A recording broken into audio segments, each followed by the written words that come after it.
Hello student, स्वागत है आपका आईसीटी वर्चुअल क्लासेस में। मैं हूं कविता, आपकी साइंस टीचर। उम्मीद करती हूं आप सभी अच्छे होंगे और स्वस्थ होंगे। क्लास, जैसे कि आपको पता है कि हमने अपनी साइंस की बुक में जो बायो के चैप्टर्स थे उनको कवर कर लिया है और उसके क्वेश्चन आंसर्स भी हमने यहाँ पे प्रैक्टिस किए हैं। आज रिवाइज करेंगे और जो हमारा चैप्टर, जो सबसे लेंथी चैप्टर आप कह सकते हो, उसको यहाँ पे हम रिवाइज करेंगे, जिसका नाम है लाइफ प्रोसेसेस या जैव प्रक्रम, इसका नाम है। ठीक है, अब क्योंकि रिवीजन करना है तो बहुत डिटेल में या बहुत आपने कहा कि टाइम लेकर के हम यहाँ पे चैप्टर रिवाइज नहीं करने वाले हैं, बल्कि जो इम्पोर्टेंट टॉपिक है उनको फोकस करेंगे, उनमें देखेंगे कि क्या इम्पोर्टेंट है, यहाँ पे उनको हम देखेंगे। तो सबसे पहले तो चैप्टर का नाम देखो, लाइफ प्रोसेसेस, और रिकॉर्ड करो कि इसमें कौन कौन सी प्रोसेसेस हमने पढ़ी है। तो लाइफ प्रोसेसेस में हम बेसिकली बात करेंगे जितनी भी हमारे लाइफ की प्रोसेसेस हैं, यानी कि जो जीवन को बताती हैं, जिनमें जीवन पाया जाता है, ये प्रोसेसेस उन्हीं में पाए जाएंगे। या आप ये कह सकते हैं कि ये क्या है, एक लाइफ का सिंबल है जिसमें ये प्रोसेसेस हो रही हैं। इट मीन्स कि वो क्या है, लिविंग है। लाइफ प्रोसेसेस में देखो, जल्दी से स्टार्ट करते हैं, कंटेंट पे आ जाओ। क्या क्या चीजें हमने डिस्कस की हैं, जल्दी से कंटेंट पे आ जाओ। तो यहाँ पर हमने क्या क्या चीजें बात की। इंट्रोडक्शन में क्या है, हम यही बोलते हैं कि चैप्टर का इंट्रोडक्शन क्या होता है, व्हाट इज लाइफ प्रोसेसेस, जैव प्रक्रम क्या होते हैं। और इसी पे आपके काफी सारे टॉपिक आते हैं। इंट्रोडक्शन में हमने बहुत सारी चीजें समझी है, लाइफ क्या है, क्या क्या कैरेक्टरिस्टिक्स होती हैं, लाइफ प्रोसेसेस क्या होती हैं, क्या क्या एग्जाम्पल्स है लाइफ प्रोसेसेस के, ये सारे आपके एग्जाम्पल में आते हैं। तो देखो, चैप्टर जब हम पढ़ रहे हैं और रिवाइज, स्पेशली जब आप रिवीजन कर रहे होते हैं, तो हमें बेसिक्स तो पता ही होते हैं। हो सकता है कि चैप्टर के अंदर के जो टॉपिक है उनमें हमें कंफ्यूजन हो सकता है कि कुछ टॉपिक ऐसे हैं जो हम भूल गए हैं, तो वहां पर हमें रिकॉल करने हैं। बट अगर हम कहें कि चैप्टर का नाम क्या है, उसके बेसिक्स क्या है, तो वो हमें पता होने चाहिए। लाइफ प्रोसेसेस क्या है, सिंपल सी डेफिनेशन है कि जो बताती है लाइफ को, लाइफ का जो इंट्रोडक्शन देती है, जीवन का जो परिचय देती है, ऐसी प्रक्रियाएं जो सिर्फ जीवित जीव में ही पाई जा सकती हैं, निर्जीव में नहीं पाई जा सकती, वही हमारे लाइफ प्रोसेसेस कहलाएंगे। अब आपने कहा जो जीवित होगा, कैसे लाइफ प्रोसेसेस की हम बात करते हैं, हमने कहा जो जीवित है उसकी सबसे पहली रिक्वायरमेंट क्या है, सबसे अगर हम कहें कि प्रिमिटिव जो उसकी नीड होती है, जो एसेंशियल है उसके लिए, जो नेसेसरी है उसके लाइफ के लिए, वो क्या होगा। आपने कहा अगर हम लाइफ की बात करते हैं तो लाइफ के लिए एसेंशियल है एनर्जी, ऊर्जा। अगर ऊर्जा है तो ही आप जीवित रह पाएंगे, तो ही कोई भी जो जीव है वो जीवित रह पाएगा। अगर एनर्जी नहीं है तो यहाँ पर हम सरवाइव नहीं कर सकते हैं। पहली चीज तो ये है। तो एनर्जी को प्राप्त करने के लिए हमारे शरीर में एक प्रोसेस होती है, दैट इज न्यूट्रिशन, यानी कि पोषण। और पोषण ही वो प्रक्रिया है जिसके द्वारा हमें क्या मिलती है, ऊर्जा मिलती है, एनर्जी मिलती है। ठीक है, तो आपने कहा कि सबसे पहली प्रक्रिया हमारे पास आ गई है, दैट इज न्यूट्रिशन, जो कि हमें यहाँ पे भी देखने को मिलती है। अब न्यूट्रिशन के द्वारा ही हमें ऊर्जा मिल रही है, और न्यूट्रिशन के बेसिस पे ही हम दो टाइप के न्यूट्रिशन पढ़ते हैं। ठीक है, दो टाइप के न्यूट्रिशन हम पढ़ते हैं यहाँ पे ऑटोट्रॉफिक मोड ऑफ न्यूट्रिशन, या ऑटोट्रॉफ या फिर हेटेरोट्रॉफिक मोड ऑफ न्यूट्रिशन। मैं पूरा नहीं लिख रही हूँ, आप जानते हैं। ठीक है, तो न्यूट्रिशन को पढ़ने के लिए हमें इसके टाइप्स को पढ़ना पड़ेगा, ऑटोट्रॉफ और हेटेरोट्रॉफ। ऑटो में हम जो पढ़ते हैं वो हम पढ़ते हैं फोटोसिंथेसिस को, प्रकाश संश्लेषण को हम पढ़ते हैं। जो चीजें हमने पढ़ी हैं हम उसके बारे में डिस्कस कर रहे हैं। ऑटो में हम फोटोसिंथेसिस पढ़ते हैं, और हेटेरो में हम पढ़ते हैं यहाँ पे डाइजेशन इन ह्यूमन। ठीक है, ये ऑटोट्रॉफ होगा, ये हेटेरोट्रॉफ होगा, ये फोटोसिंथेसिस है, ये डाइजेशन, तो हमने पूरा ही लिखा हुआ है। ठीक है, देखो, अब न्यूट्रिशन के बेसिस पे आपने कितनी प्रोसेस पढ़ लिया। आपने कहा न्यूट्रिशन है, न्यूट्रिशन में हम फोटोसिंथेसिस पे पढ़ते हैं, हम डाइजेशन भी पढ़ते हैं यहाँ पे, और तब जाकर के न्यूट्रिशन हमारा कंप्लीट होता है। अब हमने कहा कि जब हमने न्यूट्रिशन पढ़ा, जब हमने पोषण की प्रक्रिया पढ़ी, और तब जाकर के हमें क्या मिला, यहाँ पे हमें मिलता है ग्लूकोज। ठीक है, तो बेसिकली ये डायरेक्ट प्रोसेस नहीं होती है, हमें मिलता है न्यूट्रिशन के बाद ग्लूकोज। अब इस ग्लूकोज से एनर्जी को बनाने के लिए एक और प्रोसेस हम पढ़ते हैं, दैट इज रेस्पिरेशन। याद आया, हमने कहा ग्लूकोज से एनर्जी जो निकलेगी, ग्लूकोज से एनर्जी जो निकलेगी वो एक प्रक्रिया के द्वारा निकलेगी जिसको हम रेस्पिरेशन नाम देते हैं। इस लेना पड़ेगा हमें।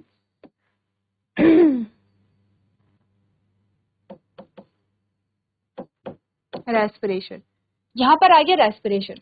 तो पहली प्रोसेस थी न्यूट्रिशन, जिसमें हमने बात की है फोटोसिंथेसिस की, और हमने यहाँ पे बात की है डाइजेशन की। ये सारी चीजें पढ़ी हुई है हमने, ठीक है। अब जब हमने पोषण की प्रक्रिया हमारे शरीर में होती है, जब हम भोजन ग्रहण करते हैं, पोषण होता है, तो हमें ग्लूकोज मिलता है, ठीक है। ग्लूकोज की स्पेलिंग, ठीक है, यस विजिबल है। तो हमें ग्लूकोज मिलता है। इस ग्लूकोज से हमें एनर्जी कब मिलेगी? जब हमारी बॉडी में रेस्पिरेशन होगा, जब हमारी बॉडी में श्वसन होगा, तब हमें क्या मिलेगी? यहाँ पर ऊर्जा मिलेगी, ठीक है। तो आ गई है प्रोसेस, न्यूट्रिशन आ गया है, रेस्पिरेशन आ गया है। अच्छा, एक और चीज, ये जो ग्लूकोज है, ठीक है, यहाँ पर इस ग्लूकोज को हर एक सेल तक पहुंचाना पड़ेगा, और जब हम रेस्पिरेशन करते हैं तो इस ऑक्सीजन को भी हर एक सेल तक पहुंचाना पड़ेगा। तो आपने कहा इसके लिए हम क्या पढ़ते हैं? ग्लूकोज और ऑक्सीजन का जब कंडक्शन होगा, ठीक है, एक लाइन डायग्राम ही बना लेते हैं, लाइन डायग्राम बना लेते हैं। देखो, हमने बोला हम बात कर रहे हैं लाइफ की। लाइफ के लिए चाहिए हमें एनर्जी, ठीक है। एनर्जी मिलेगी हमें किससे? जब यहाँ पे पोषण की प्रक्रिया होगी। लेकिन पोषण की प्रक्रिया में क्या बनेगा? ग्लूकोज बनेगा। ग्लूकोज कैसे बनेगा? जब यहाँ पे न्यूट्रिशन की प्रोसेस होगी। तो ये प्रक्रिया आ गई है न्यूट्रिशन की। यहाँ पर जब रेस्पिरेशन होगा, जो बॉक्स में है वो प्रोसेस आपकी आ गई है, ये होगा रेस्पिरेशन। अच्छा, न्यूट्रिशन हमने दो टाइप का पढ़ा है। एक न्यूट्रिशन होगा ऑटोट्रॉफ, जो ऑटोट्रॉफ होंगे, और एक होगा जो हेटेरोट्रॉफ होंगे। मतलब ऑटोट्रॉफ में न्यूट्रिशन कैसे होता है, हेटेरोट्रॉफ में न्यूट्रिशन कैसे होता है, वो हमने पढ़ा है। ऑटोट्रॉफ में हमने फोटोसिंथेसिस पढ़ा है, ठीक है, ये भी हमारे पास प्रोसेस आ जाती है। और हेटेरोट्रॉफ में डाइजेशन हम पढ़ते हैं, ये भी प्रोसेस हमारे पास आ जाती है, ठीक है। अब हमने कहा, देखो ध्यान से देखो, जब ये ग्लूकोज बना और जब रेस्पिरेशन हुआ, तो ग्लूकोज में जब बना ग्लूकोज, रेस्पिरेशन में जब आई ऑक्सीजन, ठीक है, तो ये दोनों ही सेल तक पहुंचते होंगे, ठीक है, ये दोनों ही सेल तक पहुंचते होंगे। और जब सेल तक पहुंचते होंगे तभी इस सेल में क्या बनी होगी? एनर्जी बनी होगी, ठीक है। समझ रहे हो? हमने बोला ग्लूकोज, अच्छा ग्लूकोज बनता कहाँ है? डाइजेशन हमने पढ़ा है, बहुत डिटेल में पढ़ा है, अच्छे से पढ़ा है। तो ग्लूकोज बनेगा कहाँ? हमारे स्मॉल इंटेस्टाइन में बनेगा। रेस्पिरेशन, जब आपने सांस ली तो ऑक्सीजन कहाँ जाती है? आपके लंग्स में जाती है। तो आपके लंग्स से आपके सारी सेल्स तक ऑक्सीजन पहुंचानी है। आपके स्मॉल इंटेस्टाइन से ग्लूकोज सारी सेल्स तक पहुंचाने, फ्रॉम हेड टू टो, ठीक है, सारी जो आपकी सेल्स होती है वहां तक पहुंचाने हैं। इसके लिए हम एक और प्रोसेस पढ़ते हैं, दैट इज सर्कुलेशन।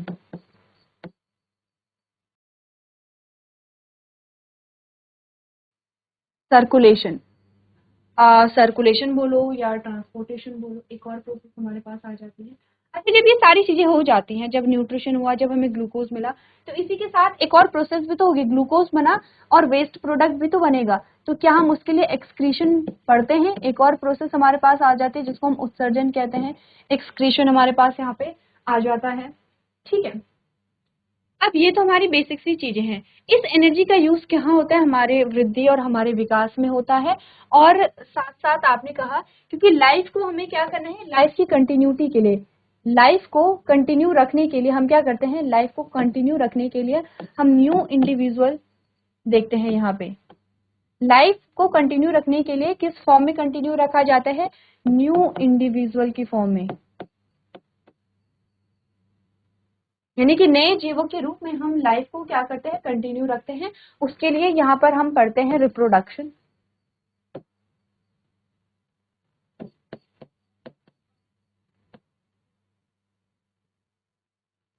उसके लिए हम क्या पढ़ते हैं? यहाँ पे रिप्रोडक्शन पढ़ते हैं। और क्या चीजें होती हैं हमारी बॉडी में? देखो, हमने कहा कि यहाँ पर क्योंकि हम जीवित हैं, और हम जीवित है तो हमें भूख लग रही है, तो इस चीज का एहसास हमें होना चाहिए, होना चाहिए यहाँ पर हमें इस चीज का एहसास। और आपने कहा कि जैसे जब हमें भूख लगती है तो हम खाना खाते हैं, तो अब हमारा पेट भर गया, इस चीज़ का भी हमें एहसास होना चाहिए। ये सारी जो फीलिंग्स है, जो भी चीज़ें आप फील करते हैं, जो भी चीज़ें आप महसूस करते हैं, जो भी आपके सेंस ऑर्गन महसूस करते हैं, वो किसके द्वारा होता है? आपके नर्वस सिस्टम के द्वारा होता है। तो यहाँ पे मैसेजेस का जो कंडक्शन हो रहा है, वो भी एक प्रोसेस आपकी बॉडी में हो रही है, ठीक है। तो हम उसको क्या कहते हैं? हमने कहा हमारी बॉडी में जो कंट्रोल एंड कोऑर्डिनेशन है, वो नर्वस सिस्टम के थ्रू हो रहा है, और वो भी एक प्रोसेस यहाँ पर आती है, जो कि आपने इसी क्लास में पढ़ा है। कंट्रोल एंड कोऑर्डिनेशन एक चैप्टर पढ़ा है। तो देखो, अगर यहीं पर हम लाइफ प्रोसेसेस के एग्जाम्पल लें, तो कितने एग्जाम्पल हमारे पास आ गए हैं। हमने न्यूट्रिशन पढ़ा, हमने फोटोसिंथेसिस पढ़ा, हमने डाइजेशन पढ़ा है, ठीक है, हमने सर्कुलेशन पढ़ा है, हमने रेस्पिरेशन पढ़ा है, हमने एक्सक्रीशन या उत्सर्जन पढ़ा है, हमने रिप्रोडक्शन पढ़ा है। आ गई है सारी। अब आप ये भी देख पा रहे होंगे कि ये सारी जो प्रोसेसेस हैं, ये एक दूसरे से जुड़ी हुई है, एक दूसरे से कनेक्टेड है। आपने कहा कि क्योंकि हमें ऊर्जा चाहिए थी, इसीलिए हमें हमारी बॉडी में क्या हुआ? न्यूट्रिशन हुआ, चाहे वो फोटोसिंथेसिस या डाइजेशन हुआ। ऑटोट्रॉप में फोटोसिंथेसिस हो रहा है और हेटेरोट्रॉप में डाइजेशन हो रहा है। उससे हमें ग्लूकोज मिला। ग्लूकोज से एनर्जी निकालने के लिए हमारी बॉडी में रेस्पिरेशन होता है। अब आपने कहा ग्लूकोज और ऑक्सीजन को हर एक सेल तक पहुंचाने के लिए सर्कुलेशन भी जरूरी है यहाँ पे, तो सर्कुलेशन भी हो रहा है। ये सारी प्रोसेसेस आपस में कनेक्टेड है। आपने कहा वेस्ट को भी बाहर निकालना पड़ेगा, इसके लिए एक्सक्रीशन भी होगा।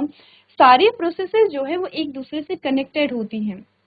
अगर एक डिस्टर्ब हो जाती है तो डायरेक्टली इनडायरेक्टली और जो आपके लाइफ प्रोसेसेस हैं वो भी यहाँ पे क्या होती हैं? डिस्टर्ब होती हैं। अब देख लें एक बार हमने यहाँ पे क्या क्या चीजें समझी हैं। इंट्रोडक्टरी पार्ट आपका हो गया है, जो आप समझते हैं। आपने कहा जीवन जो है उसके क्या क्या कैरेक्टरिस्टिक्स हैं, क्या क्या हैं, आप देखते हैं क्या क्या जो विशेषताएं आप कह सकते हैं, या गुण आप कह सकते हैं, क्या क्या गुण होते हैं, क्या क्या कैरेक्टर्स होते हैं यहाँ पे लिविंग ऑर्गेनिज्म के या लिविंग थिंग के। तो हमने कहा कि उनमें सबसे पहले हम देखते हैं कि वो सभी कोशिकाओं से मिलकर के बने होते हैं, ग्रोथ एंड डेवलपमेंट होता है उनमें, ठीक है। वो इन्वायरमेंट के प्रति रिस्पॉन्स देते हैं, गर्म ठंडा हमारा रिस्पॉन्स आता है। आपने कहा वो उन्हें क्या चाहिए होती है? एनर्जी चाहिए होती है, रिप्रोडक्शन इनमें होता है, डिफरेंट लेवल ऑफ ऑर्गेनाइजेशन इनमें पाया जाता है। तो ये गुणधर्म होते हैं लिविंग ऑर्गेनिज्म के। अच्छा, ये रटने वाली चीजें नहीं है कि बताओ जीवित जीव के क्या क्या विशेषताएं होती हैं। अब आप क्योंकि थोड़ा बड़े हो गए हैं, अब आप थोड़ी सी बड़ी क्लासेस में आ गए हैं, तो अब आप इन सारे क्वेश्चंस का जो आंसर है वो खुद की एनालिसिस के अकॉर्डिंग यहाँ पे कर सकते हैं। आप देख सकते हैं कि जीवित जीव के क्या क्या कैरेक्टर्स हो सकते हैं, जीव और निर्जीव में क्या क्या अंतर यहाँ पर पाए जा सकते हैं। जब हम बहुत छोटी क्लासेस में थे तब आपको समझाया जाता था जीव और निर्जीव में क्या अंतर है। अब आप अच्छे से समझते हैं कि दोनों में अंतर क्या है, तो जो लिविंग के कैरेक्टर्स हैं वो आप कर सकते हैं। अब हमारे पास आते हैं लाइफ प्रोसेसेस, क्या आते हैं? न्यूट्रिशन हमने बात की है, ट्रांसपोर्टेशन, ठीक है, जिसमें हमने सर्कुलेशन यहाँ पे देखा है, रेस्पिरेशन है, एक्सक्रीशन है, रिप्रोडक्शन है, और मेटाबॉलिज्म है, ठीक है। तो आपने कहा कि यहाँ पर ये सारी हमारी लाइफ प्रोसेसेस आती हैं। हमने स्टार्ट किया था न्यूट्रिशन से, क्योंकि न्यूट्रिशन से ही हमें ऊर्जा मिल रही है, और हम कह सकते हैं कि ऊर्जा जो है अच्छा, जो हमारी फंडामेंटल नीड्स होती हैं, आधारभूत आवश्यकताएं होती हैं, उनमें हमने कहा कि ऑक्सीजन है, वाटर एंड फूड है। फूड बेसिकली हम एनर्जी के लिए ही ले रहे हैं, तो एनर्जी हमारी फंडामेंटल नीड्स में यहाँ पर आता है। न्यूट्रिशन की बात करें तो अब यहाँ से स्टार्ट करते हैं कि क्या इंपॉर्टेंट है, क्या पढ़ना है, ठीक है। वो बेसिक सी चीजें हो गई हैं। बहुत इजी क्वेश्चंस अगर आपके पास आए हैं और बहुत इजी क्वेश्चन आपसे पूछा जाए तो ही आपके पास क्वेश्चन आ सकता है, बताओ जीवित जीव के या लिविंग थिंग के क्या क्या कैरेक्टरिस्टिक्स होते हैं, तो वो आपको लिखने हैं। चैप्टर आप आगे पढ़ लेंगे तो आपको पता चल जाएगा क्या क्या कैरेक्टर्स होते हैं। तो सबसे पहले आते हैं न्यूट्रिशन, जो लाइफ प्रोसेस है। अच्छा, जो न्यूट्रिशन की प्रक्रिया है वो जीवित में ही पाई जाती है। हमने कहा खाना जीवित जीव ही खाते हैं, ऐसा तो नहीं कोई पत्थर है उसे खाना चाहिए, नहीं, ऐसा नहीं होता है। जीवित जीव जो है वही खाना खाते हैं, चाहे वो प्लांट्स हो, वो एनिमल हो, माइक्रो ऑर्गेनिज्म हो, फंगस हो, वो जो भी हो, वो क्या करते हैं? खाना खाते हैं। जीवित जीव का सबसे प्रिमिटिव जो कैरेक्टर हम कह सकते हैं बॉडी ऑर्गेनाइजेशन के बाद, वो ये है कि उन्हें क्या चाहिए? एनर्जी चाहिए। एनर्जी के लिए वो फूड लेंगे, चाहे वो खुद बनाएं, चाहे वो किसी दूसरे से ऑब्टेन करें, चाहे वो रेडीमेड फूड को कंज्यूम करें, लेकिन उन्हें क्या चाहिए? एनर्जी के लिए फूड चाहिए, और वो फूड को कंज्यूम करते हैं, और फूड को कंज्यूम करके एनर्जी को ऑब्टेन करने की जो प्रोसेस होती है that is known as nutrition, इसी को हम पोषण कहते हैं। पोषण में अगर हम कहें कि इंपॉर्टेंट क्या है, तो डेफिनेशन सबसे पहले तो यही आती है, व्हाट इज न्यूट्रिशन, पोषण क्या है। तो पोषण को आपको समझना है, पोषण क्या है, और डेफिनेशन आप खुद बना सकते हैं। अगर मैं सिंपल लैंग्वेज में आपको कहूँ तो मैंने पहले भी आपको बोला है कि पोषण का मतलब है कि भोजन को ग्रहण करना, भोजन से ऊर्जा का निकलना या ग्लूकोज का बनना, उस ग्लूकोज से ऊर्जा का निकलना, उस ऊर्जा का आपके शरीर के द्वारा क्या करना है, यूज किया जाना, उस ऊर्जा का यूज किया जाना, वो ग्रोथ एंड डेवलपमेंट में हो सकता है, वो डेली एक्टिविटीज में हो सकता है। तो इसी को हम क्या कहते हैं, पोषण कहते हैं। तो पोषण में बेसिकली हमने फूड कंज्यूम किया, एनर्जी का यूज किया, यही है। अब आपने कहा कि पोषण जो है भोजन लेने और उससे ऊर्जा और जीवन के लिए आवश्यक अन्य महत्वपूर्ण पोषक तत्वों में परिवर्तित करने की प्रक्रिया है। तो ऊर्जा एक्चुअली में ऐसा नहीं कि सिर्फ आपको खाने से ऊर्जा ही मिलती है, ऐसा भी नहीं है। हमने कहा कि हमें फूड से ऊर्जा भी मिलेगी, जो हमें न्यूट्रिएंट्स मिलेंगे वो हमारे शरीर के रखरखाव के लिए इम्पोर्टेंट होंगे, वो हमारे शरीर के अंगों के लिए इम्पोर्टेंट होंगे। तो ये सारी जो चीजें हैं वो हमारी क्या आती हैं, पोषण में आ जाती हैं। आपसे पूछा भी जाता है कि एक संतुलित आहार से ही हमें पोषण मिलता है, लेकिन संतुलित आहार क्या होता है, जिसमें सारे ही पोषक तत्व हों। तो न्यूट्रिशन एक्चुअली में पोषण कैसे मिलेगा, हमें फूड से मिलेगा। फूड से हमें पोषण कैसे मिलता है, क्योंकि फूड में न्यूट्रिएंट्स पाए जाते हैं। तो नेक्स्ट टॉपिक हमारा आता है कि न्यूट्रिएंट्स। अच्छा, क्या नीड है पोषण की, ये हम जानते हैं, क्योंकि हमें ऊर्जा की आवश्यकता है, क्योंकि हमें हमारे शरीर के रखरखाव की आवश्यकता होती है। नेक्स्ट टॉपिक आता है न्यूट्रिएंट्स। तो न्यूट्रिएंट्स हमने दो पार्ट में देखे, macro nutrient and micro nutrient, ठीक है। तो आपने कहा जो मैक्रो न्यूट्रिएंट है उनकी रिक्वायरमेंट ज्यादा होती है, ज्यादा क्वांटिटी में होती है, और माइक्रो न्यूट्रिएंट ये सूक्ष्म पोषक तत्व या माइक्रो न्यूट्रिएंट जो होते हैं इनकी रिक्वायरमेंट कम मात्रा में होती है। पोषक तत्व अगर हम देखें तो क्लास 6-7 से ही हम पोषक तत्व पढ़ते चले आ रहे हैं। कार्बोहाइड्रेट है, प्रोटीन है, फैट है, जो आपके मैक्रो न्यूट्रिएंट है। विटामिन एंड मिनरल्स जो है वो आपके माइक्रो न्यूट्रिएंट्स होते हैं। तो एक तो पोषण क्या है, पोषक तत्व क्या है और कितने प्रकार के होते हैं, कौन सा पोषक तत्व हमें क्या प्रदान करता है, और इनके सोर्स क्या होते हैं, ये तो हमें पता होने चाहिए। देखो ये तो बेसिक्स है, और हमें नहीं पता कि कब कितना बेसिक क्वेश्चन हमसे पूछ लिया जाए, तो ये हमें पता होने चाहिए। अब आते हैं टाइप्स ऑफ न्यूट्रिशन पे। दो ही टाइप होते हैं, ऑटोट्रॉप और हेटेरोट्रॉप, ठीक है। ये ऑटोट्रॉप है। ऑटोट्रॉप में आपने फोटोसिंथेसिस पढ़ी है, जो कि ये इमेज है, ये इमेज आप स्टार कर लीजिए। अच्छा, यहाँ तक की बात क्लियर है ना। हमने बोला था लाइफ प्रोसेसेस, पहले लाइफ प्रोसेसेस है पोषण, न्यूट्रिशन। क्वेश्चन आएगा what is nutrition, what are nutrients, ठीक है। पोषक तत्व क्या होते हैं, पोषक तत्व के प्रकार कितने होते हैं, कौन से पोषक तत्व से हमें क्या मिलता है। आपसे पूछा जाएगा अगर विटामिन और प्रोटीन्स में क्या अंतर है, या आपसे पूछा जाएगा कि विटामिन ए और विटामिन डी के काम बताइए, कार्य बताइए, तो वो आपको पता होना चाहिए, ठीक है। ये तो बेसिक से क्वेश्चन है। अब टाइप्स ऑफ न्यूट्रिशन में हम आए, पोषण के प्रकार में सबसे पहले ऑटोट्रॉफिक मोड है। ऑटोट्रॉफिक मोड में हम प्लांट्स की बात करते हैं, और ये जो इमेज है ये आप स्टार कर लीजिए। आपसे पूछा जाता है यहाँ पर फोटोसिंथेसिस के बारे में। अब आपके लिए ये है, जल्दी से आप मुझे ये बताओ फोटोसिंथेसिस क्या होती है, फोटोसिंथेसिस कहाँ होती है, फोटोसिंथेसिस के लिए आवश्यक जो रॉ मटेरियल है, वैसे आपकी स्क्रीन पे है आंसर ऑलरेडी, बट आपको लिखने की क्या क्या रॉ मटेरियल है, किस रॉ मटेरियल का क्या काम होता है, और फोटोसिंथेसिस में जो इवेंट्स होते हैं, फोटोसिंथेसिस में इवेंट्स का मतलब होता है स्टेप्स जो हम पढ़ते हैं। जैसे हमने डाइजेशन के स्टेप्स पढ़े होंगे, वैसे हमने फोटोसिंथेसिस के स्टेप्स पढ़े हैं। एक बार आप लोग बताइए क्या क्या इवेंट्स होते हैं, क्या क्या स्टेप्स होते हैं फोटोसिंथेसिस के। चलो जल्दी से रफ कॉपी निकालनी है, और जो भी आप फोटोसिंथेसिस के बारे में जानते हैं आप सीक्वेंस वाइज वो चीजें वहां पर क्या करेंगे, नोट करते चले जाएंगे।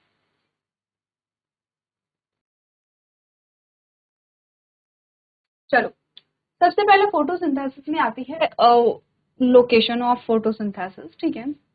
लोकेशन की बात करें तो हमें पता है ग्रीन पार्ट्स जो होते हैं जहाँ पे क्लोरोफिल प्रेजेंट होता है वहाँ पे फोटोसिंथेसिस होगी, और मेनली अगर हम देखें तो वो लीफ में होता है।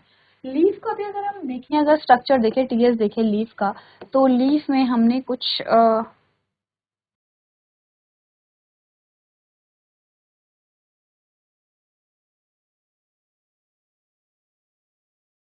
पार्ट्स हमने देखे थे, जैसे कि ये है अपर एपिडर्मिस।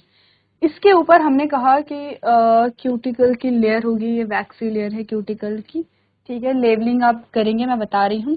देन हमारे पास आते हैं पैलिसेड, पैरेन्काइमा और स्पॉन्जी पैरेन्काइमा, ठीक है। और लास्ट में जो हमारे पास आता है ये है लोअर एपिडर्मिस, ऐसे। और लोअर एपिडर्मिस के नीचे भी यहाँ पे क्यूटिकल की लेयर होगी। अच्छा, लोअर एपिडर्मिस में ही हमने कहा, लोअर एपिडर्मिस में ही यहाँ पे क्या होंगे, स्टोमेटा,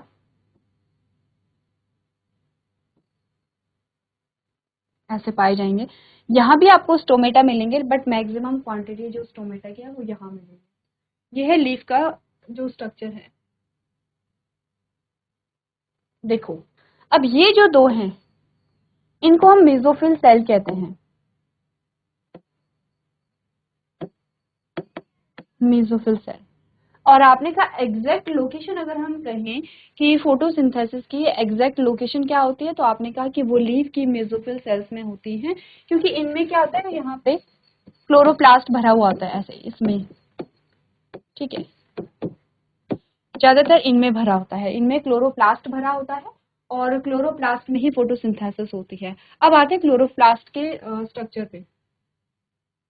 क्लोरोप्लास्ट का स्ट्रक्चर जब हमने बनाया था तो हमने क्या बोला था, ये क्लोरोप्लास्ट है ऐसा, ठीक है, जो कि डबल मेम्ब्रेन स्ट्रक्चर होता है, आउटर मेम्ब्रेन और इनर मेम्ब्रेन इसमें होगा। इसमें कुछ ऐसे प्लेट लाइक स्ट्रक्चर होते हैं जिनको हम थाइलाकॉइड कहते हैं, ठीक है, थाइलाकॉइड कहते हैं।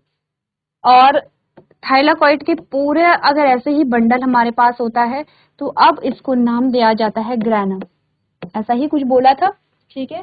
थाइलाकॉइड सिंगल को थाइलाकॉइड कह रहे हैं, और अगर इसमें पूरा बंडल होता है तो उसे हम ग्रैनम कहते हैं, ठीक है। ऐसे ही हमारे पास यहाँ पे काफी सारे ग्रैनम ऐसे होते हैं।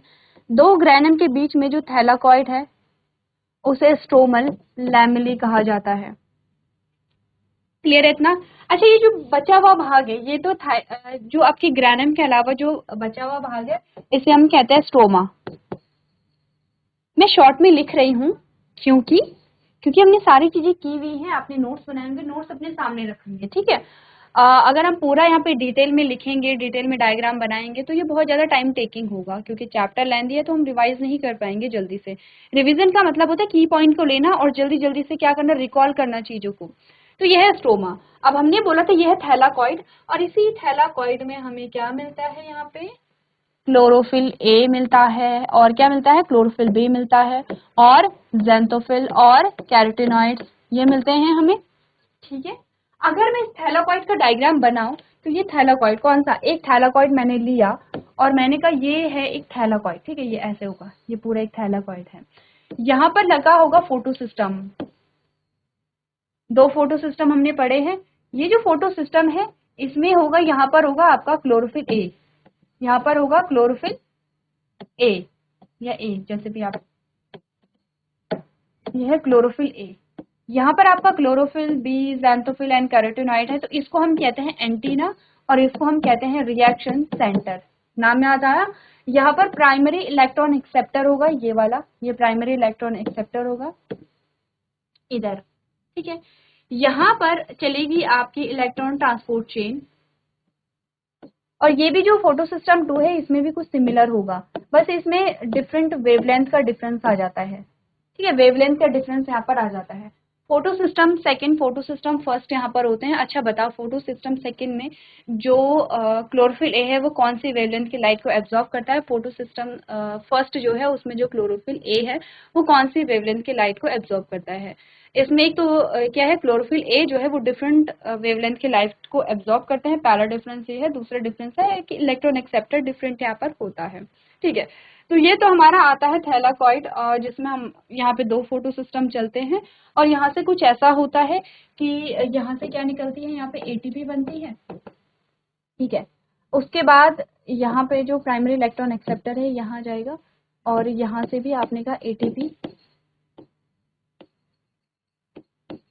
बनती है, और NADH यहाँ पे भी बनता है, ठीक है। ATP यहाँ पे एनर्जी यहाँ पे भी बनेगी और यहाँ पे भी बनेगी।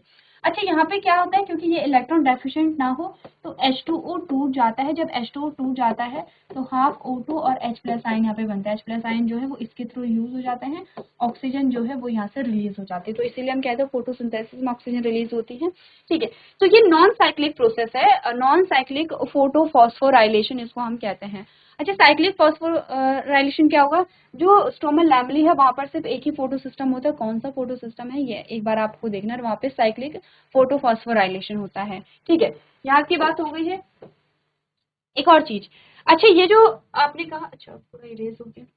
अच्छा, ये जो हमने कहा कि ये जो हमारे पास क्लोरोप्लास्ट आता है और ये हमारे पास जो थैलाकॉइड आते हैं, ग्रैनम आते हैं, यहाँ पे लाइट रिएक्शन होती है जहाँ पर एनर्जी फॉर्म होती है, एटीपी यहाँ पे फॉर्म होती है। बाकी जो रेस्ट एरिया है जिसमें जिसे हम स्ट्रोमा कह रहे हैं, यहाँ पे डार्क रिएक्शन होती है और यहाँ पर इस एनर्जी का यूज किया जाता है और इस एनर्जी का यूज करके ग्लूकोज बनता है, ठीक है। तो फाइनली ग्लूकोज जो है वो सेकंड स्टेप में बनेगा। मैंने बोला था कि क्या इवेंट्स होते हैं फोटोसिंथेसिस के, आपने कहा पहले लाइट रिएक्शन होगी और लाइट रिएक्शन के जो प्रोडक्ट होते हैं उन्हीं के आधार पे, उन्हीं की वजह से या उन्हीं के यूजेस से यहाँ पे डार्क रिएक्शन होती है। डार्क रिएक्शन में फाइनली ग्लूकोज का फॉर्मेशन यहाँ पे होता है, ठीक है। क्लियर है इतना? अगर यहाँ पे कोई डाउट है, अगर कोई चीज समझ में नहीं आ रही है तो आप लोग पूछ सकते हैं। अब बहुत बेसिक सा क्वेश्चन है कि क्या रॉ मटेरियल है फोटोसिंथेसिस के लिए, तो कार्बन डाइऑक्साइड है, सनलाइट है, वाटर है और क्लोरोफिल है। क्या काम होते हैं सबके वो देख लो। पानी का काम तो आपको समझ में आ गया है कि क्योंकि इलेक्ट्रॉन डेफिशिएंट ना हो आपका फोटो सिस्टम तो H प्लस आयन देता है, बाकी जो ऑक्सीजन है वो तो वैसे भी रिमूव हो जाती है, ठीक है। क्लियर है यहाँ पे? चलो, अच्छा, जो आपका क्लोरोफिल, इसका काम क्या होता है, ये एब्जॉर्ब करता है किसको, सनलाइट को। क्लोरोफिल का काम है सनलाइट को एब्जॉर्ब करना। कार्बन डाइऑक्साइड में जो कार्बन है इसका यूज किया जाता है ग्लूकोज को बनाने में, क्योंकि ग्लूकोज का फॉर्मूला अगर हम देखें तो C6 है, H12 है, O6 है यहाँ पे, ठीक है। क्लियर है? अच्छा, अब आप हम बोलेंगे कि यहाँ पे जो सनलाइट है, सनलाइट का क्या फंक्शन होगा, तो आपने कहा कि यहाँ पर जो रिएक्शंस होती हैं वो सनलाइट की वजह से होती हैं, ठीक है। क्लियर है इतना? चलो, हो गया। फोटोसिंथेसिस में अगर कोई डाउट आपका है तो आप लोग एक बार पूछ सकते हैं। चलो, ये देखो प्रकाश संश्लेषण की जो मुख्य घटनाएं हैं उसको एक बार पढ़ो।